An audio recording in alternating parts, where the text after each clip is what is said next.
Alrighty guys, today I wanted to make a video on sleep OCD and irrational beliefs behind it, what fuels it, and then some common compulsions and some perspectives on it.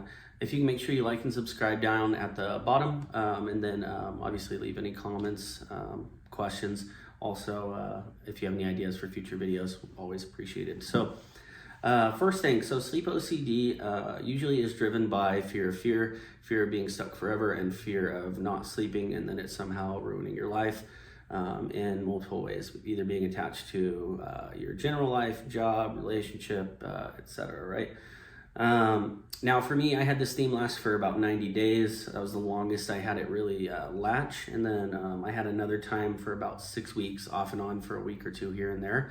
And I would say that the biggest and most important things to really pay attention to is pay attention to the compulsions that you're doing during the day. Avoidance compulsions on certain maybe substances like caffeine to stay away from, to make sure that you can sleep well. Also making sure that you're not doing activities that keep you awake, like staring at screens, watching TV till a certain hour. Obviously it's good to be healthy and go to bed at a regular time and maybe not look at screens, but don't do it on purpose to try to avoid it. Also trying to make yourself comfortable, taking supplements, even drinking or maybe drugs or cannabis, whatever it's classified wherever you live, and using that to help you go to sleep. So sleep aids, stuff like that. Make sure you're watching those compulsions, eliminate those, be balanced when you sleep. Try to go to bed regularly. Obviously it's good to not look at screens, but don't be so rigid about everything all the time. Perspective that I like to give is I had a situation, maybe it was 3 weeks ago, that I was really thinking about this. And I'm an avid hunter. I go hunting during the hunting season. And during hunting season, I don't really sleep a lot. I get 2 to 4 hours of sleep a night. Usually we'll get up at 4 a.m. and then I get home at 9 p.m.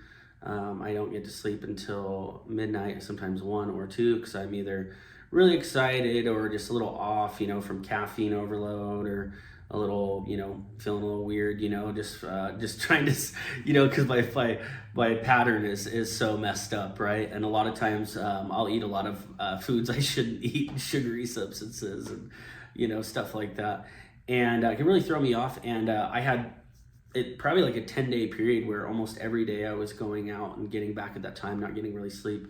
And it was interesting to really look at, because it made me uncomfortable, but not in a way that was anxious. It was just, man, I was tired all the time and I felt really crappy. And it really made me think about this. And I think that we are really in a time in the world where we have so much education and knowledge about everything, that there's just so many things out there. They're saying nowadays, if you don't get sleep for a certain amount of hours per night, you're gonna get cancer and die. You're at 25% higher risk for cancer.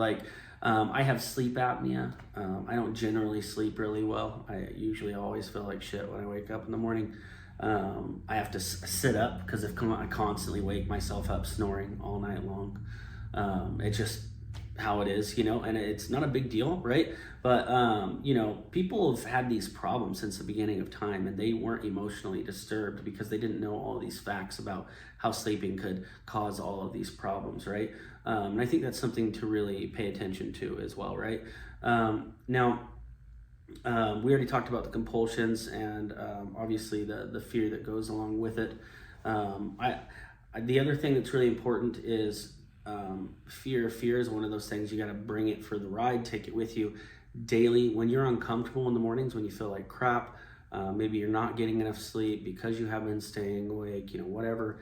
I think it's important to do your regular routine, because OCD in your mind, they're not going to have the ability to give that oomph, that piercing, smack that keeps you so wound up about it, if you just live your life, because it's not going to have the ability to do that. And over time, that's also going to change your perspective when it comes to it.